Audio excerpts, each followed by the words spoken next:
Voy a ser breve porque me interesa mucho escuchar la exposición de Ramón. Pero desde ya debo decir que este libro no es meramente una síntesis del pensamiento decolonial, sino que agrega nuevas tesis, algunas de las cuales no había leído de Ramón antes de este libro.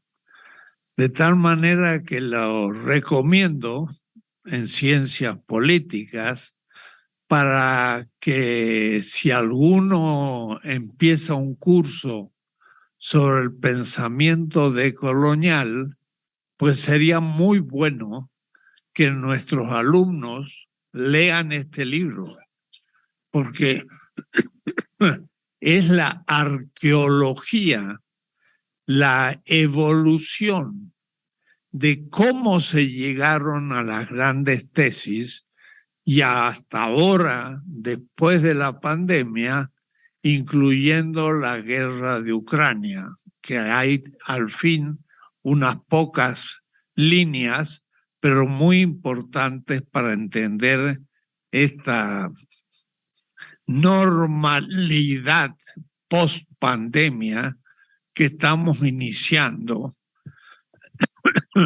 y que esperamos no sea meramente un volver a lo que acontecía antes, sino haber aprendido muchas cosas.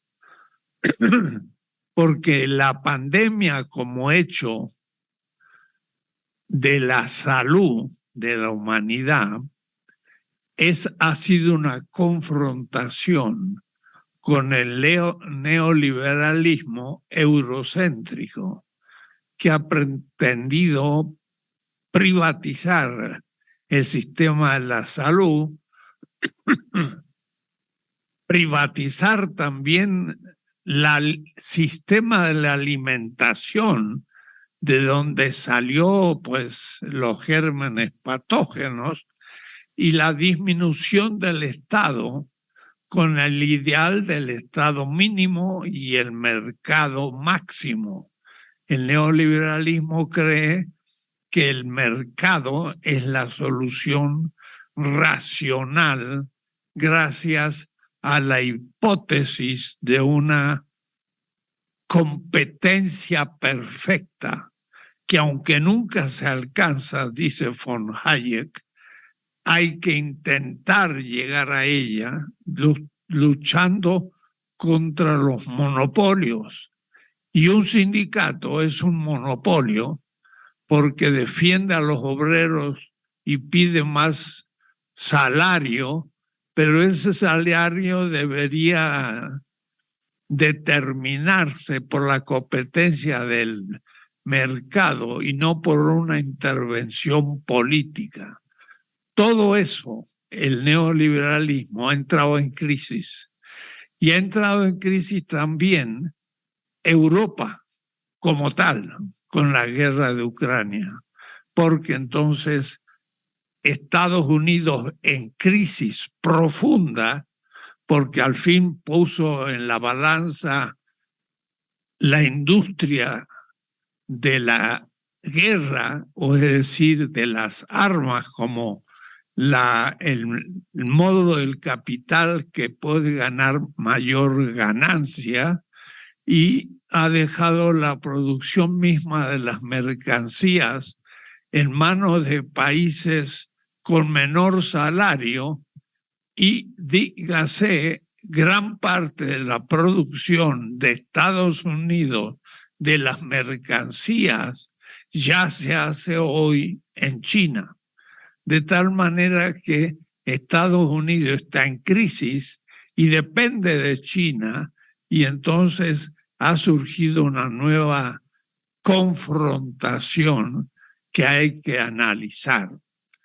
Por eso, el pensamiento decolonial se está imponiendo en toda la Tierra, en todos los grupos del Sud global, y se ha originado principalmente en América Latina.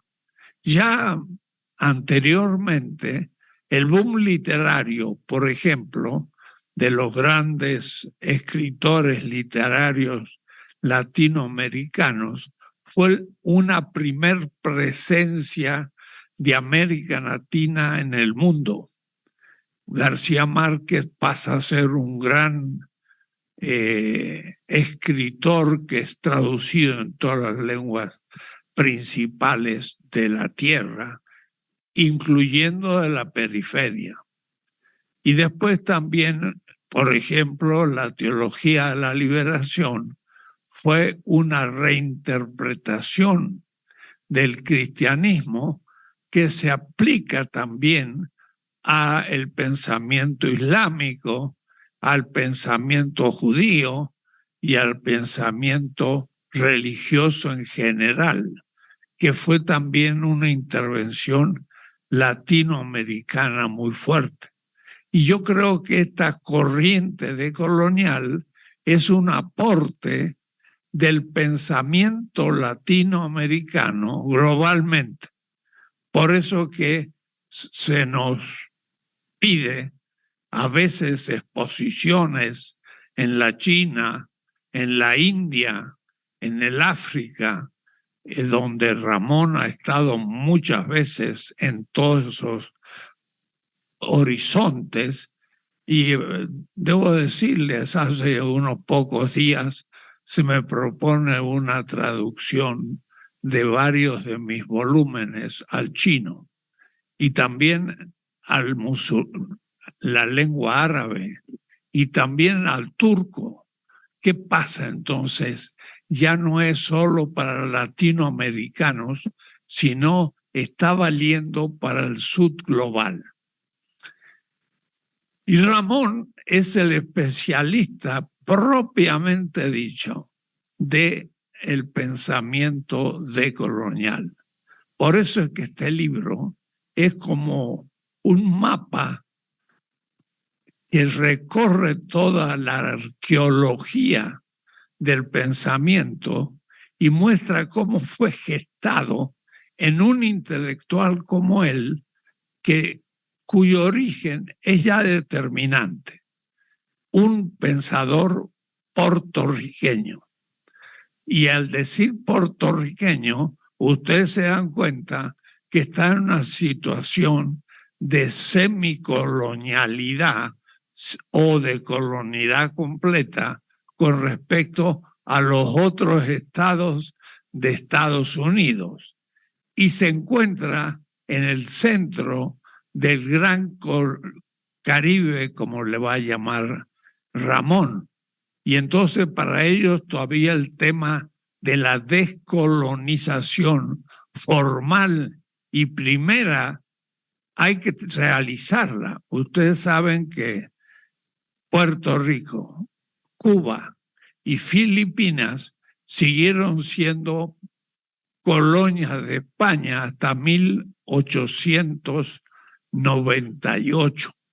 Y España la entregó prácticamente a Estados Unidos y por eso Estados Unidos ocupó Puerto Rico.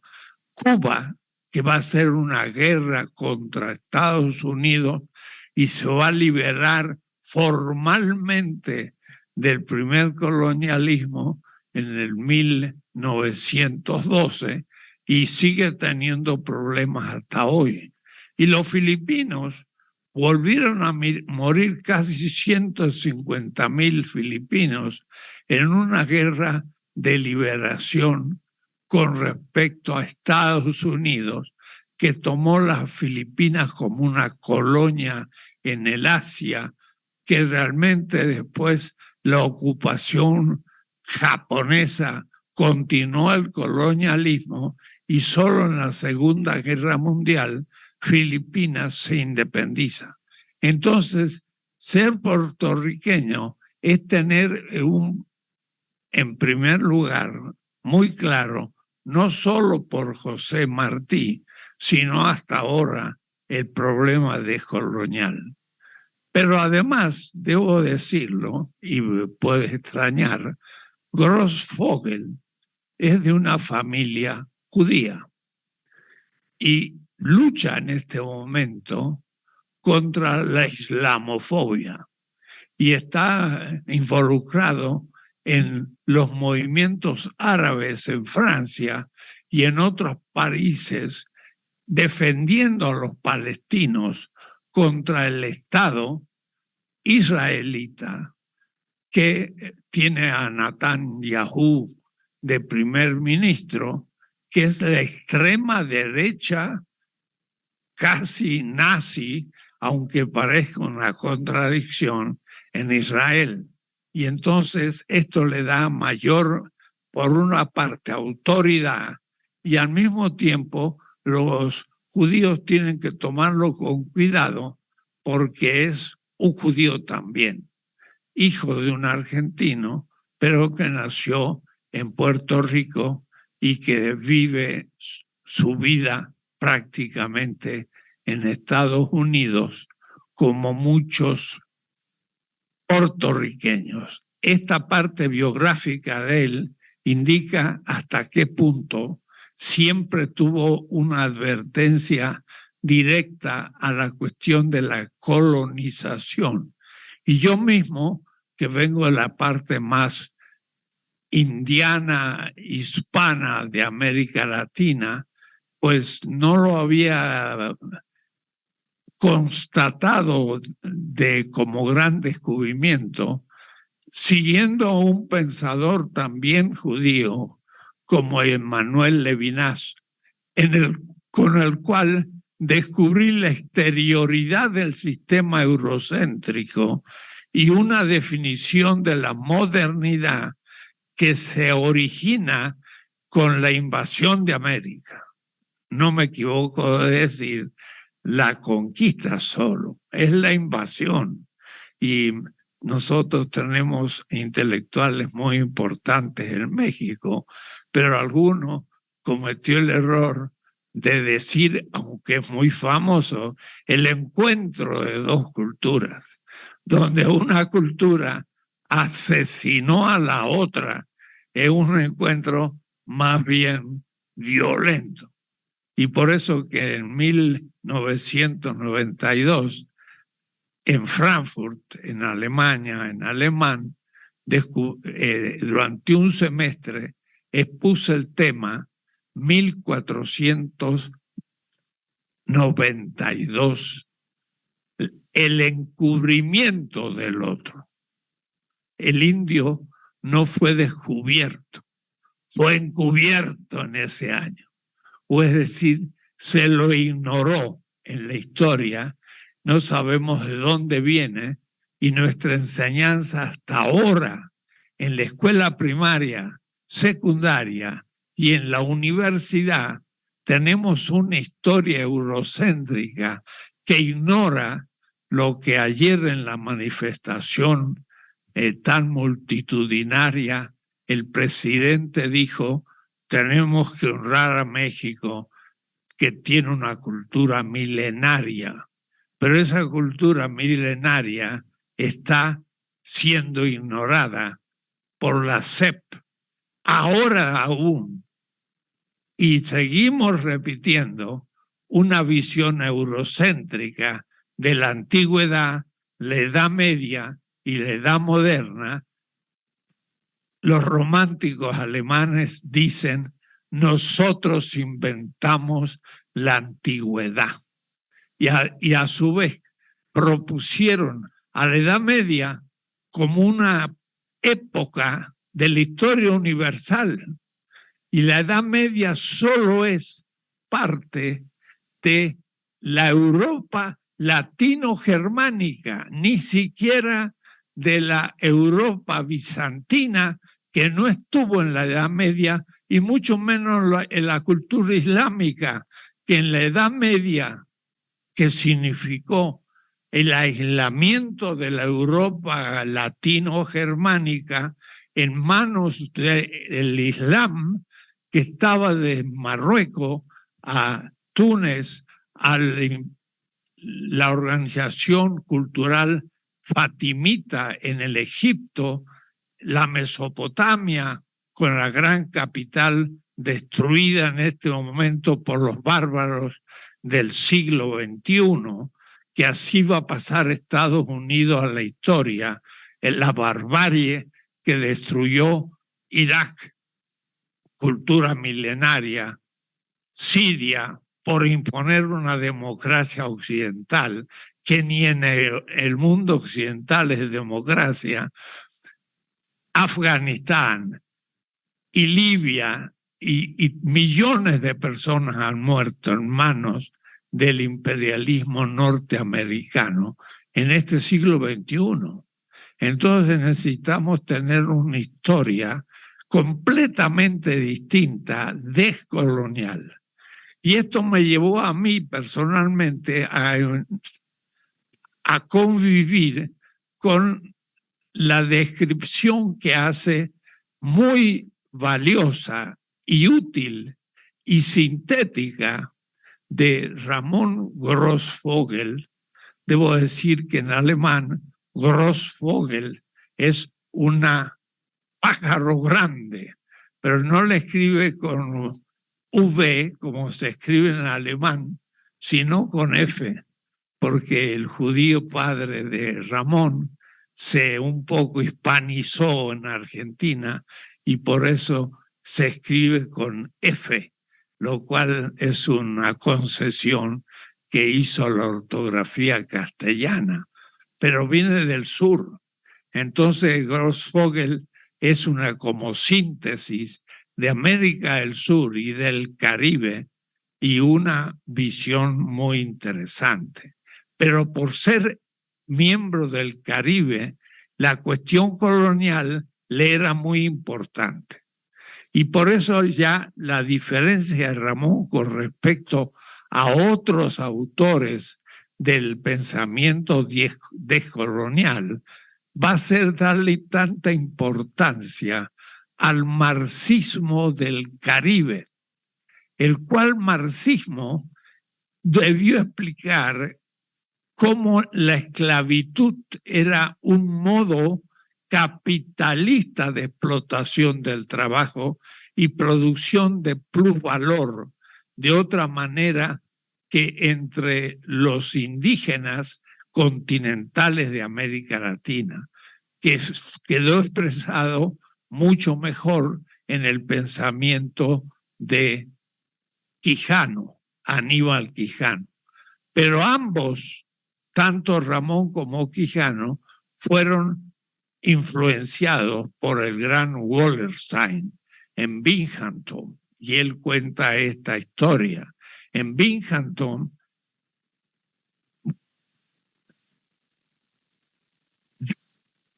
Wallerstein propone la idea de un primer sistema mundo español y luego el sistema realmente, no, un sistema imperial, pero no todavía mundo, y con los holandeses realmente el sistema mundo capitalista. Y entonces la teoría de la dependencia latinoamericana de Faleto, de Teotonio dos Santos y de Mauro Marini, quien enseñó aquí en México y del cual yo mismo pues descubrí muchas cosas al comienzo, desde el Caribe se veía de una manera muy distinta porque se veía el problema racista del afro-negro y desde el marxismo caribeño, que no es el hispano del continente indiano. Y entonces esto es una diferencia que permite entender mejor a Ramón Grossvogel, porque alumno de Wittgenstein y también conociendo a Quijano, entiende el problema del racismo y del machismo o de la masculinidad tóxica que pone en cuestión al marxismo tradicional, leninista y soviético, que plantea una visión eurocéntrica del marxismo y además ideológica. Si les dijera a ustedes que el Marx histórico está en contra del ateísmo explícitamente. En el 1844, Marx dice, el ateísmo, una vez que los esclavos sean liberados, no tiene más razón. En el 44.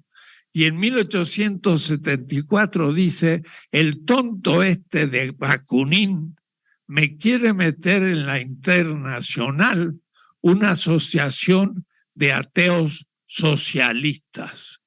Eso del ateísmo es un problema teológico que me divide los obreros en creyentes e increyentes. Y por lo tanto, eso no entra en la Internacional. Y el marxismo-leninismo tomó al ateísmo como un momento fundamental que hizo que el marxismo no empatara ni pudiese entender la mentalidad popular en América Latina que Mariátegui justamente dice, en Perú pues no hay clase obrera. ¿Quién va a ser el sujeto de la revolución? Los indígenas, pero estos tienen sus mitos y tienen su religiosidad. Si hay que negarla, pues no se van a hacer marxistas. Y entonces había que modificar el marxismo completamente hasta Sánchez Vázquez. Yo he discutido con Sánchez Vázquez en la facultad y me dice, no, pero tú niegas el ateísmo. Yo digo, pues sí, como Marx lo niego. Y además, como los cristianos del origen, que en los 3 primeros siglos los cristianos se llamaban cristianoi, que viene de Cristos, y Cristos es el Mesías en hebreo, y los cristianoi en griego significaba los mesiánicos.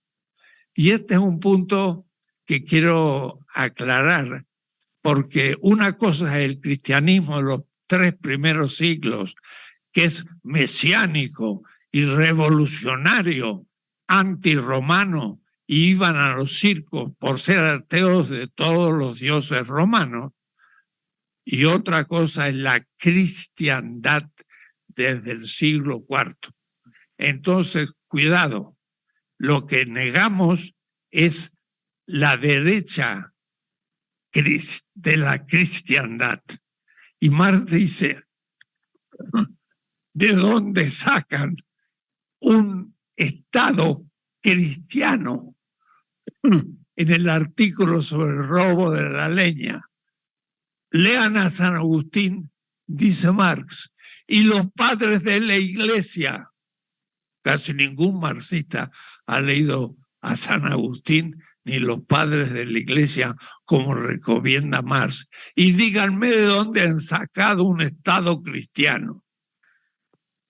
El Estado cristiano lo funda Constantino y Teodosio, y es la inversión del cristianismo mesiánico que Walter Benjamin propone. Y de ahí que empiezo yo a corregir el marxismo, leninismo que enseñó en México toda la izquierda. Y esto empata con lo que ayer habló el presidente diciendo, ¿cómo podemos llamar a lo que yo hago el humanismo mexicano? Pero no dijo el marxismo, ni siquiera el marxismo del siglo XXI, porque eso da malas ideas, confunde a la gente. Mejor es plantear algo amplio que se irá aclarando. El socialismo del siglo XXI tampoco, porque no sabemos si va a ser socialismo o algo mucho más que el socialismo, que va a ser antimachista, anti-eurocéntrico, y esto es lo que Ramón muestra muy bien en su libro, que ya el sujeto de la autonomía del Estado, la soberanía, debe ser redefinida contra el pensamiento utópico de extrema izquierda, los anarquistas, y contra la derecha que quiere un Estado pues cristiano como los que criticaban a Marx. En fin, les recomiendo la obra porque no tiene pérdida y va mostrando cómo fue avanzando el pensamiento decolonizador. Primero Wallerstein, después el marxismo del Caribe, después la traducción al marxismo de continental indiano con Quijano, pero Quijano se nos volvió medio anarquista y entonces no le dio función a la política, y sin política pues no hay revolución ni cambio. Era un poquito anarquista. Y entonces hay que ir buscando el camino para tener una visión latinoamericana y al mismo tiempo revolucionaria. Pero cuidado, la transformación no es reforma. Rosa Luxemburgo opuso reforma o revolución, pero entre la reforma y la revolución está la transformación. La transformación es una modificación que no es reformista, pero tampoco todavía revolucionaria. Irá creciendo. Y entonces, en el siglo XXI, ya no vamos a poder pensar en revoluciones como el siglo XX, sino en transformaciones que irán descubriendo un sistema que no lo tenemos claro. Hay que irlo construyendo sobre la marcha.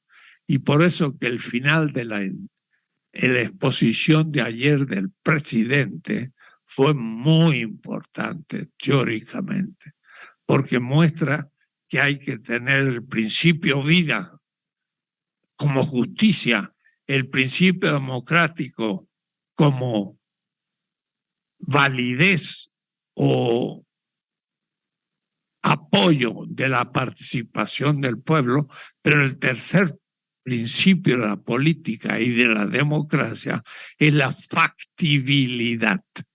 Y no nos podemos avanzar a proponer cosas que el pueblo no entiende, porque irá entendiendo a medida que se va a ir transformando. Entonces, la obra de Ramón nos abre un gran panorama dentro del pensamiento decolonial, que sería muy bueno hacer cursos específicos sobre la decolonialidad, y el libro de Ramón sería un libro de texto necesario que habría que leerlo entero en el seminario para entender de qué se trata. Pero, como ven, estoy situando el contexto, pero no he entrado al tema. Se lo dejo que lo explique él mismo. Gracias, Ramón. He aprendido yo mucho en el libro. He aprendido, soy viejo y conozco, pero hay novedades, y hay novedades muy interesantes, hasta al final la reinterpretación de la guerra de Ucrania. Así que llega a hoy el librito, y en coherencia decolonial ante un nuevo tipo de imperialismo, que es el norteamericano en decadencia, que además pone a la propia Europa de rodilla como la competente de Estados Unidos, porque ahora no le interesa a Estados Unidos si Europa entra en crisis por el gas, por el petróleo, por una cantidad de cuestiones que le ha impuesto a Europa como castigo a Rusia.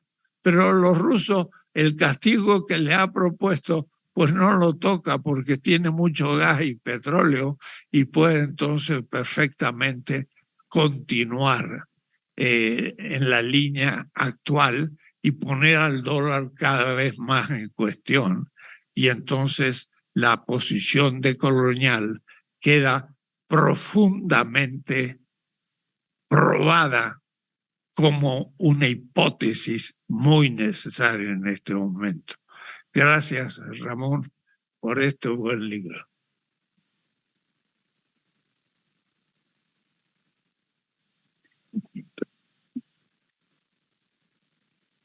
Bueno, en primer lugar, yo quiero agradecer a Gabriel Medina y a Verónica López por abrir las puertas aquí para que estemos presentes en este lugar, celebrando, bueno, y discutiendo la publicación de este libro.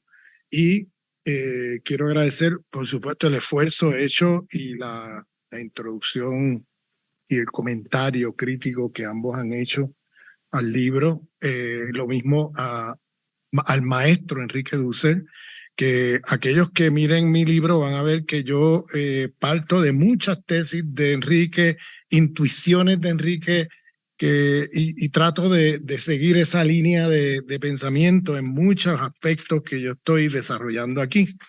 Entonces, este libro más bien es como es una intervención en toda una serie de debates y temas, asumiendo los debates de los últimos 15 años.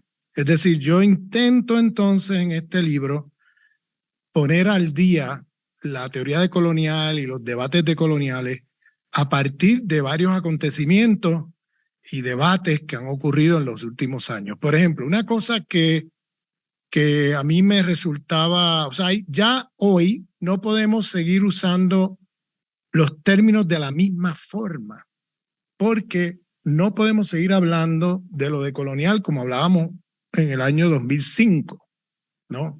Porque han pasado muchas cosas.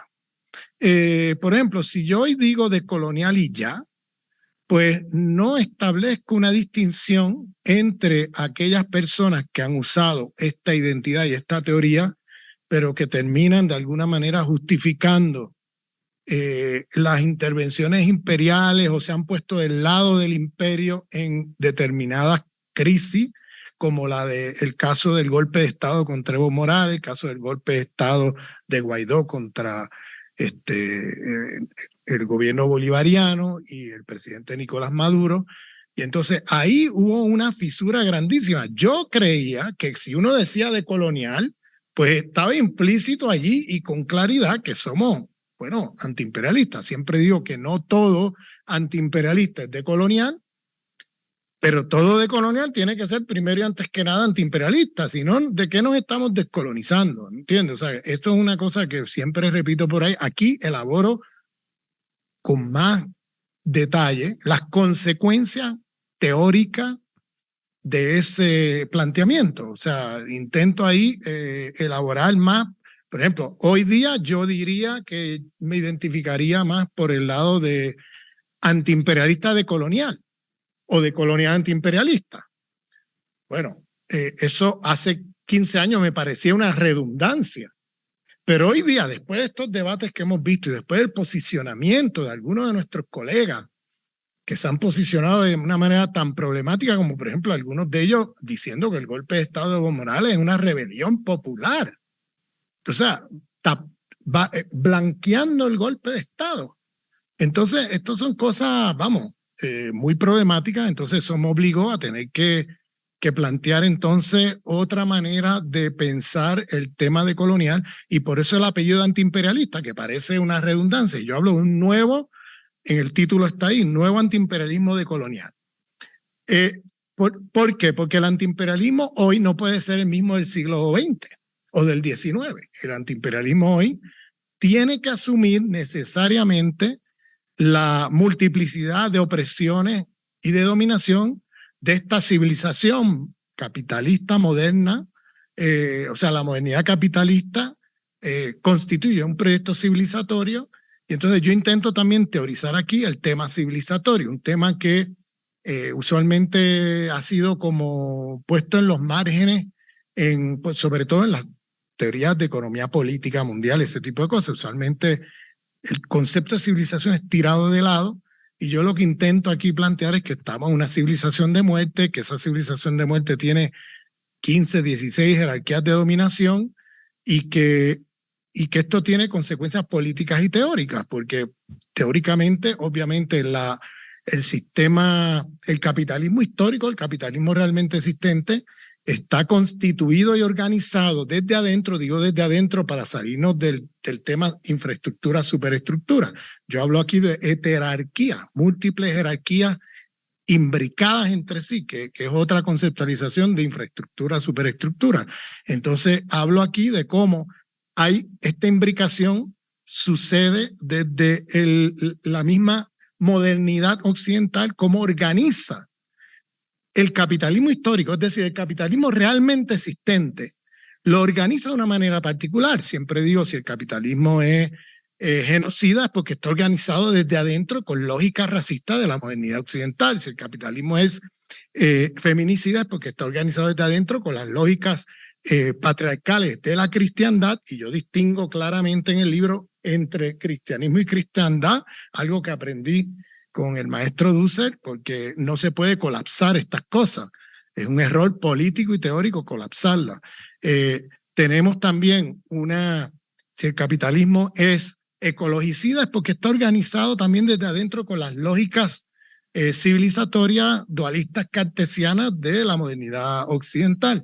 Si el capitalismo histórico es comunitaricida es porque está organizado desde adentro con las lógicas de la sociedad moderna, del individuo atomizado, etcétera, de la modernidad occidental. Si el capitalismo es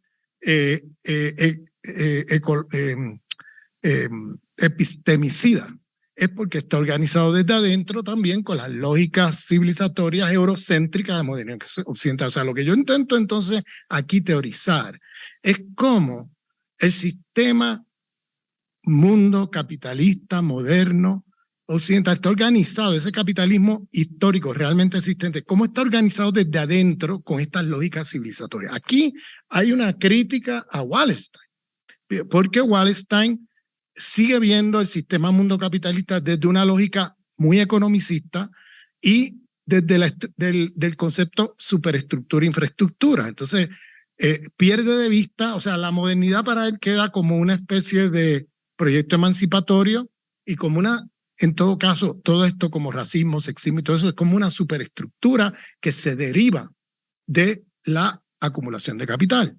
Entonces, lo que yo estoy planteando es al revés.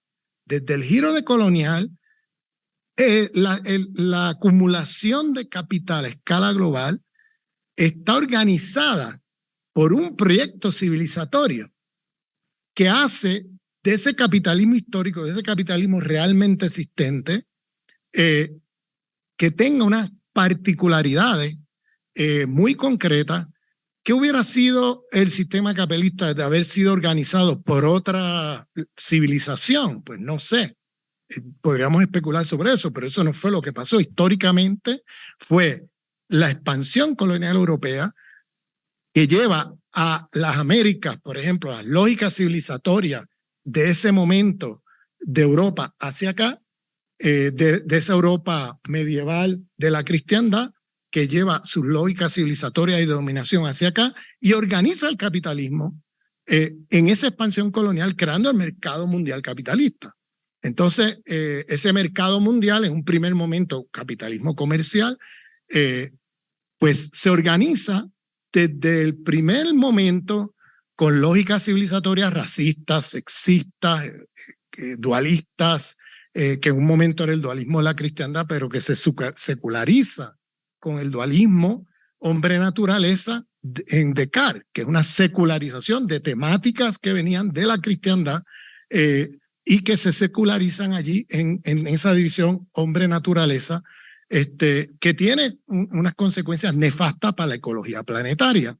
Entonces, bueno, eso tiene consecuencias políticas, porque ya tampoco podemos organizarnos contra el capitalismo histórico con la misma lógica del siglo XX, donde se asumía que el problema era un problema económico y que todos los demás males son superestructurales y que cambiando el sistema económico cambiaba todo.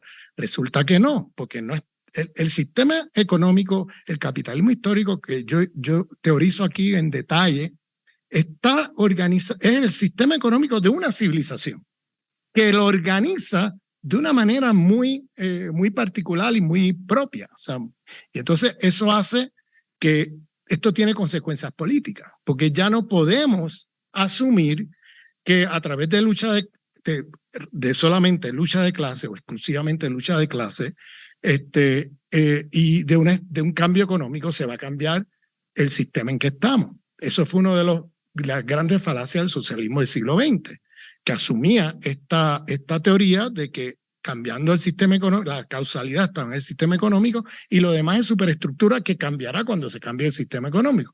Y resulta que no solamente no cambiaron todas esas males que decían que iban a cambiar, sino ni siquiera lo que se propusieron desde el principio cambiar, el sistema mundo capitalista. Terminaron en una especie de capitalismo de Estado, etcétera, una variante de diferentes formaciones donde no se logró superar. Entonces, yo no digo esto desde la arrogancia de decir, mira, qué mal estuvieron. Yo lo digo con la humildad de aprender de los errores de ese socialismo del siglo XX y del paradigma que lo guiaba, que era muy occidentalocéntrico.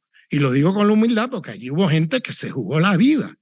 Pero esa gente que se jugó la vida hoy día nos estaría diciendo, ojo, que cometimos errores y que no podemos ahora volver a repetirlos en el siglo XXI.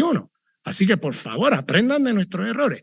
Entonces, en el espíritu de lucha de esos mártires que pusieron la vida allí por la transformación del mundo, nuestra responsabilidad hoy es aprender de sus errores y hacer un cambio de paradigma que nos permita entonces atacar este monstruo de 16 cabezas. O sea, si ustedes se fijan, la teoría del sistema mundo de Wallenstein se limita a una estructura económica de División Internacional del Trabajo, una estructura de Estado y los ciclos que organizan eso en términos de contracción-expansión de la economía capitalista y ya. Yo identifico 15, 16 jerarquías de dominación, porque estamos hablando de una civilización que entonces se imbrica con el capitalismo histórico y eso nos plantea un reto de cómo vamos a enfrentar eso. Ya no podemos enfrentarlo unilateralmente desde una visión economicista. Tenemos que enfrentarlo tomando en cuenta la multiplicidad de jerarquías y si nos organizamos contra el capital hoy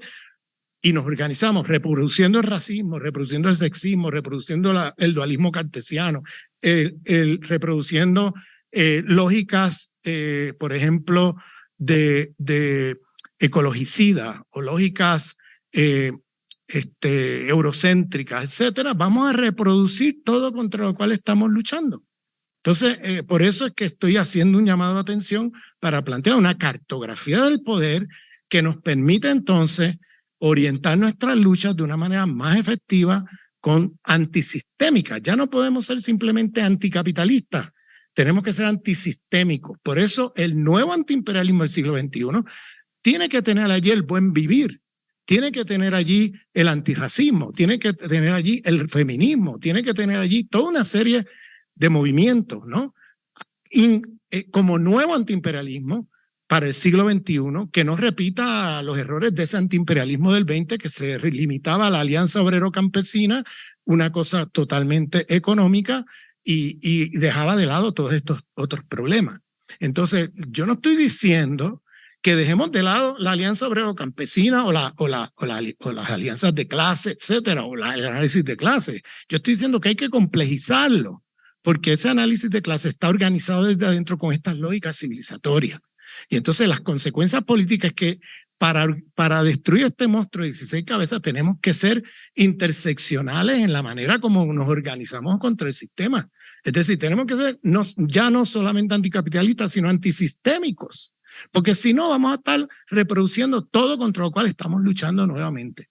Entonces, por ahí va el tema de la relación entre modernidad y capitalismo, que lo discuto aquí en uno de los capítulos, pero que es una cosa central que yo intento articular aquí, que se distingue de tanto los paradigmas de la economía política, a las que yo llamo aquí en uno de los capítulos a descolonizarlos, como también de ciertas teorías dentro de la decolonialidad, o gente que se autodenomina decoloniales, que dejan de lado estos análisis más complejos y lamentablemente terminan reproduciendo lógicas imperiales, incluso apoyando tesis problemáticas con respecto al gobierno bolivariano o al gobierno de Evo Morales en momentos cruciales de golpe de Estado, imagínense. Entonces, y aquí estoy hablando en varios capítulos, aquí hay una entrevista con la que se abre el libro, más bien biográfica. Aquí tengo que agradecer a Javier García Fernández, que fue la persona que me ayudó a organizar este libro y además quien hizo el estudio introductorio y la entrevista que me hacen.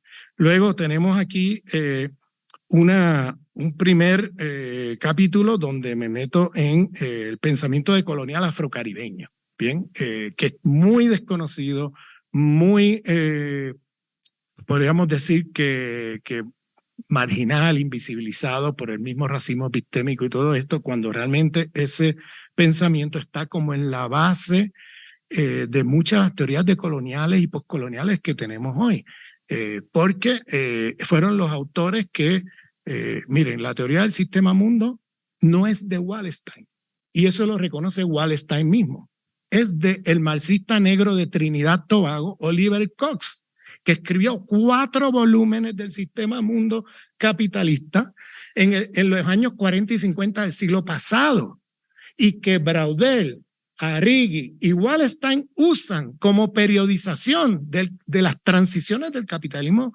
del capital financiero, desde el siglo XIII hasta el siglo XX. Y es un hombre, un marxista negro de Trinidad, el que desarrolla eso y desarrolla una teoría del sistema mundo donde el racismo es un principio organizador de la economía política. Exactamente lo que dijo Quijano, lo único que Oliver Cox lo dice 40 años antes que Quijano. Entonces, lamentablemente, Quijano pues nunca los mencionó. Tenemos también la teoría de alguien como Cedric Robinson, ¿no? Que habla de capitalismo racial, que cuando tú lees el libro de él, Black Marxism, escrito en 1981, pues te sorprenderás porque es como si estuvieras leyendo a Quijano, con la diferencia que Cedric Robinson empezó a escribir de eso 15 años antes que Quijano. Entonces, y Quijano lo conocía y lo leyó, porque era profesor en Binghamton, Cedric Robinson, en el mismo lugar donde Quijano iba 6 semanas al año a dar seminario. Entonces, digo esto porque ahí hay una riqueza de pensamiento enorme, desconocida para muchos latinoamericanos. Yo vengo del Caribe, de una colonia del Caribe, entonces nosotros tenemos como un lugar liminal ahí entre el mundo latinoamericano y el mundo caribeño y americano. Entonces, porque podemos manejarnos en varias lenguas, pues tenemos la oportunidad de leer a estos autores de una manera que de otra manera no se consigue porque no están traducidos. Muy pocas cosas traducidas de esa tradición, lamentablemente. Y es una cosa sorprendente. La teoría del colonialismo interno no es de González Casanova ni de Stavenhagen. Para crédito de ellos lo reconocieron. Hay un seminario que dieron cuando tenían ya 90 y pico de años, donde ellos reconocen que la teoría del colonialismo interno no la crearon ellos, a pesar de que en América Latina se sigue pensando que ellos fueron los autores. Yo acabo de editar un libro en la editorial Bellaterra, donde estamos publicando la obra de Harry Haywood, un negro de los Estados Unidos que produjo la teoría del colonialismo interno en los años 20 del siglo pasado. Acaba de salir por Bellaterra. Se llama Bolchevique Negro y es el responsable de las tesis sobre colonialismo, imperialismo y cuestión nacional en el 6º Congreso de la Internacional Comunista en 1928.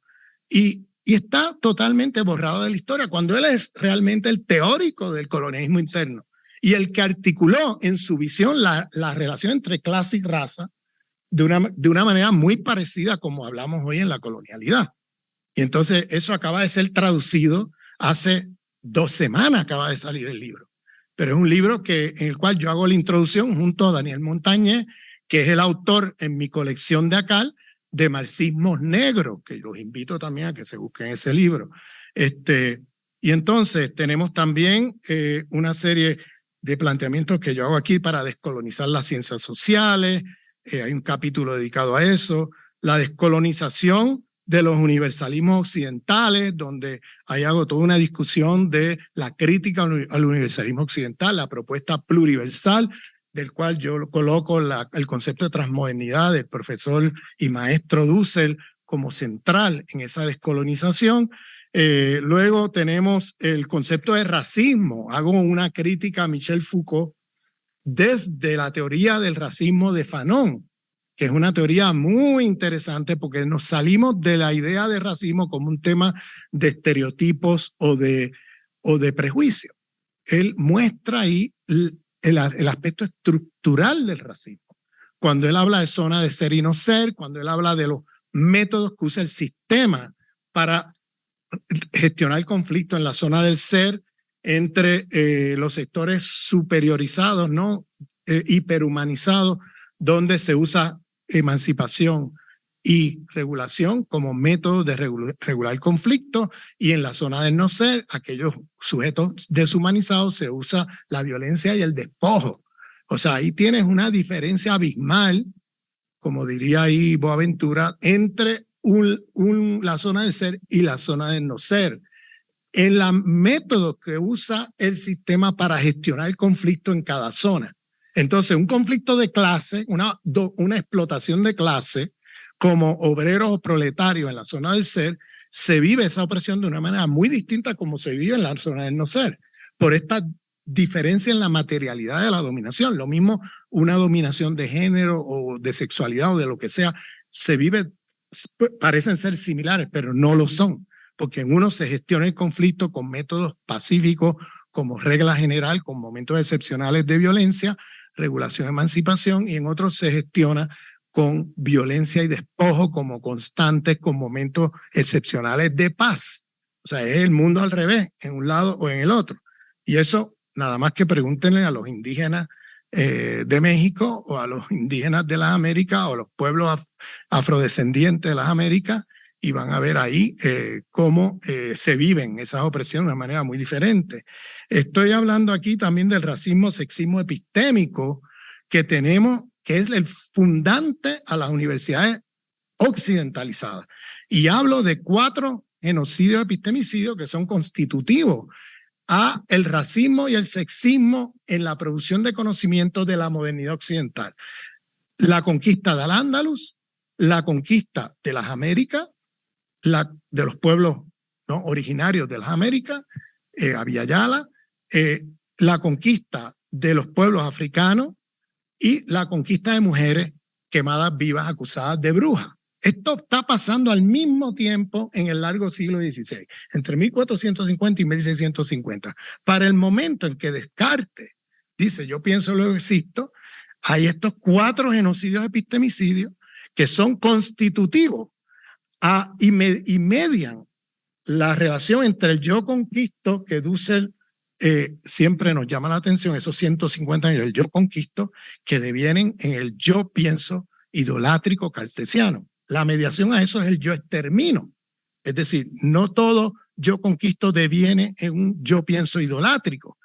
Lo que hace que este en particular, en la historia me refiero, en la historia mundial, lo que hace que este yo conquisto devenga un yo pienso idolátrico, que se piense como el ojo de Dios, etcétera, es el yo extermino, porque para mediados del siglo XVII, cuando Descartes dice yo pienso, luego existo, era en el sentido común de la época, ya era claro que no podía ser un musulmán ni un judío después de la conquista de Al-Ándalus, no podía ser un indígena en ninguna parte del mundo después de la conquista de Abya Yala, no podía ser ningún africano o descendiente de africanos después de la conquista de África, secuestro masivo de africanos y exportación forzada para ser esclavizado en las Américas, ni podía ser una mujer ni siquiera de Europa, porque estaban también constituidas después del genocidio hacia las mujeres en Europa como brujas y quemadas vivas. Y aquí tienes la estructura racista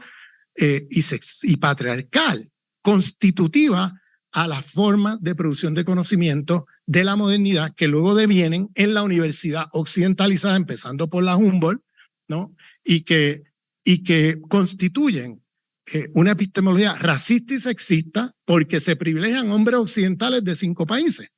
Es decir, en esas universidades estamos leyendo un francés, un alemán, un británico, un estadounidense y un italiano. Esto nos lo recuerda siempre Boaventura de Sosa Santos. La diferencia o la aportación que yo intento hacer a lo que dice Boaventura es proveer una narrativa histórico mundial de cuándo, cómo y por qué pasó que hombres de 5 países occidentales tuvieran la legitimidad y la monopolización, la autoridad de conocimiento en el sistema universitario occidentalizado a escala planetaria. Entonces yo intento hacer aquí una narrativa histórico mundial que muestre cómo pasó eso y cuándo pasó y por qué pasó, que no es una cosa natural ni una cosa que ha estado ahí siempre, que estemos leyendo. Esto es una cosa muy reciente en la historia de la humanidad y la historia mundial. Entonces, luego me meto en el tema del extractivismo epistémico,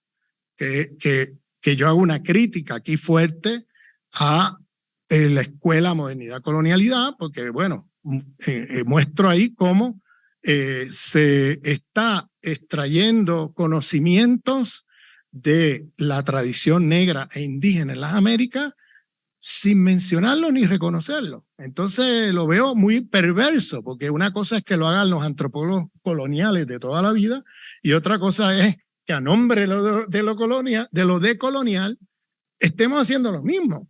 O sea, eso es perverso, vamos, eso lo veo muy problemático. Por eso yo hice ese artículo y tomé distancia de esto.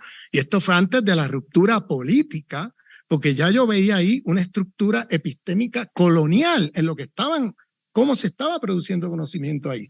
Y entonces, claro, eso después devino o sea, ahí se ve luego cómo luego eso, la ruptura viene de la ruptura política, porque luego eso se refleja también en el posicionamiento político que asumen frente a los golpes imperiales a los países antiimperialistas de nuestra región. Entonces, o sea, ahí yo veo una imbricación entre el posicionamiento epistémico y el posicionamiento político. Y mi primera distancia fue ahí, en el tema del el extractivismo epistémico que yo veía en algunos de los autores, y los menciono ahí. Luego tenemos una discusión sobre el caos sistémico, la crisis civilizatoria y los proyectos decoloniales. Cómo pensar más allá del proyecto civilizatorio de la modernidad-colonialidad. O sea, ahí yo hago toda una elaboración del momento histórico en que estamos. Luego tengo una discusión de eso que dije al principio, la compleja relación entre modernidad y capitalismo, que de hecho eso fue un ensayo que presenté en una conferencia aquí hace unos años, al cual Verónica me invitó a estar aquí en ese congreso y que fue publicado en una revista, creo que aquí en la UNAM. Entonces, y luego las tres temporalidades que entran en crisis terminada en el año 2020. Entonces, la crisis del neoliberalismo, la crisis de la hegemonía americana y la crisis civilizatoria. 1973 al 2020, neoliberalismo, 1945 al 2020, la hegemonía americana, y 1492 al 2020, la temporalidad de la crisis civilizatoria. Entonces, son 3 crisis que se imbrican en el año 2020 y lo explico por qué y todo eso, y termino con un epílogo sobre esta guerra que tenemos en Ucrania en este momento, que no es una guerra de Rusia contra Ucrania, es una guerra de los Estados Unidos contra Rusia y China. Y ahí se está jugando el futuro geopolítico del mundo, entre ese mundo unipolar que no respeta nada, no respeta soberanía, etcétera, y ese mundo multipolar, ¿no? que emerge, que respeta la soberanía de los pueblos, que sigue siendo capitalista, que sigue teniendo problemas. No quiero hacer ahora un elogio así acrítico, pero que desde el punto de vista de las luchas antiimperialistas en el mundo, abre una posibilidad de maniobra que el mundo unipolar, unilateral del imperio yanqui y los imperios occidentales no te permite, porque te bloquean, te sancionan, te hacen la vida imposible y te invaden si te tienen que invadir. Entonces, eso pues establece una diferencia y yo explico ahí un poco cómo esa guerra que se está jugando ahí tiene todo que ver con este mundo, esta lucha entre estos dos mundos y la emergencia de un nuevo sistema multipolar con respeto a soberanía de los pueblos y que está empezando a desdolarizar la economía mundial, lo cual va a poner en jaque al imperio estadounidense en los próximos años. Y claro, ante ese golpe de Estado o jaque mate internacional que hizo Estados Unidos, porque eso lo planearon, y lo menciono el documento del 2019 de la Ram Corporation, que se llama Extending Russia, extendiendo a Rusia, donde ahí está el libreto de la película que estamos viendo en Ucrania. Lo tienen planeado desde hace rato. Eso es una cosa que hacen los americanos. Planean todo con tiempo y luego publican los documentos y los dejan ahí online. Tú puedes bajar, descargarlo y leerlo. O sea, sin ningún problema. Y ahí está el libreto de lo que estamos viendo. Entonces, ahí en esa guerra se están jugando muchas cosas a nivel mundial. Bien, que tiene consecuencias geopolíticas mundiales. ¿Y qué hicieron? Un golpe de Estado donde sacaron las empresas rusas del mercado europeo y las reemplazaron con empresas gringas. Y ahora han recolonizado Europa.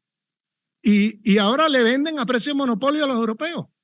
Y ahora están destruyendo las industrias europeas con los costos exorbitantes de gas y petróleo y todo eso, que ahora se lo compran a los gringos, no el gas y petróleo barato que venía de Rusia. Ahora viene el petróleo con monopolio.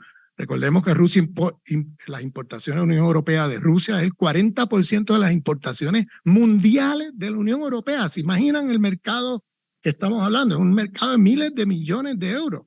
Y eso lo ha ocupado ahora Estados Unidos, reemplazando a todas esas empresas. Un golpe de Estado, un jaque mate internacional que hicieron ahí provocando a Rusia para entrar en esa guerra. Yo explico todos los detalles ahí. Entonces, simplemente, ¿verdad?, para decir que lo que intento hacer en este libro es una actualización de la teoría decolonial a partir de los debates y a partir de los acontecimientos que hemos vivido en los últimos 15 años. Ya yo no puedo decir simplemente, pues soy antiimperialista y ya.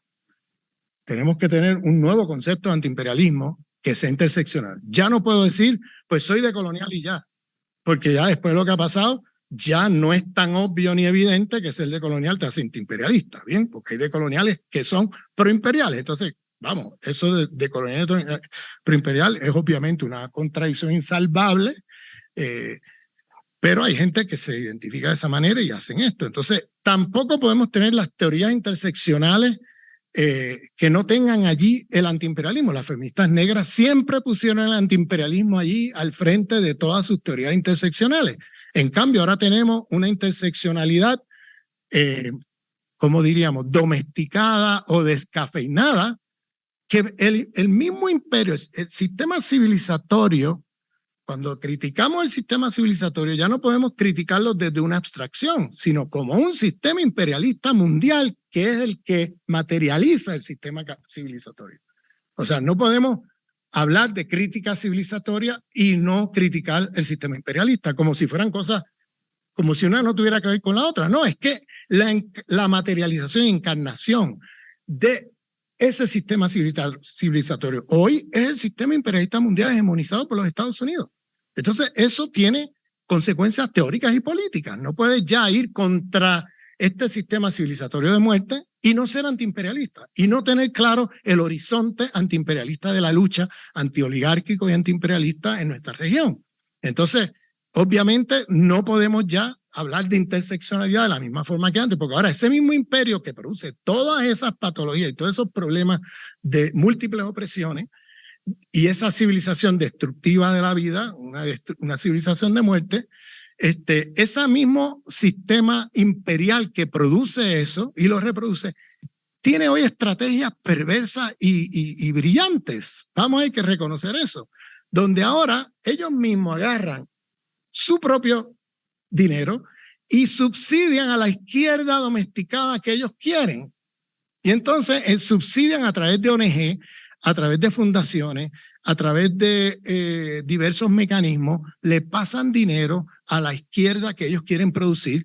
Y claro, ¿a qué apoyan? Apoyan las izquierdas, los ecologistas que no son antiimperialistas, las feministas que no son antiimperialistas, los antirracistas que son identitarios pero no son antiimperialistas, los incluso decoloniales que no son antiimperialistas. Entonces, tenemos una cosa perversa donde el mismo imperio que produce toda esa multiplicidad de relaciones de dominación está subsidiando a grupos que van contra aspectos de ese sistema para dividirlos entre aquellos que son ecologistas antiimperialistas y los que son ecologistas proimperiales. Entonces, eso crea una situación bien confusa, bien perversa, con consecuencias políticas enormes. Miren lo que pasó en las elecciones de Ecuador, donde apareció un candidato que creo que se llama Carlos Pérez, que es un mestizo y se puso el nombre de Yacu, se vistió de indígena, recicló la idea que él es indígena. Entonces, luego de eso, empieza a hacer una especie de crítica ecologista que no es antiimperialista y empieza a recibir fondos de fundaciones, de las fundaciones de siempre, ¿no? Que el imperio canaliza fondos. Fue recibido en Washington con los brazos abiertos. ¿Y qué hizo esa candidatura? Dividir el voto de la izquierda. ¿Y cuáles fueron las consecuencias? Ahí tiene un presidente, un blanco criollo, banquero, neoliberal, ahora en el gobierno. ¿Bien?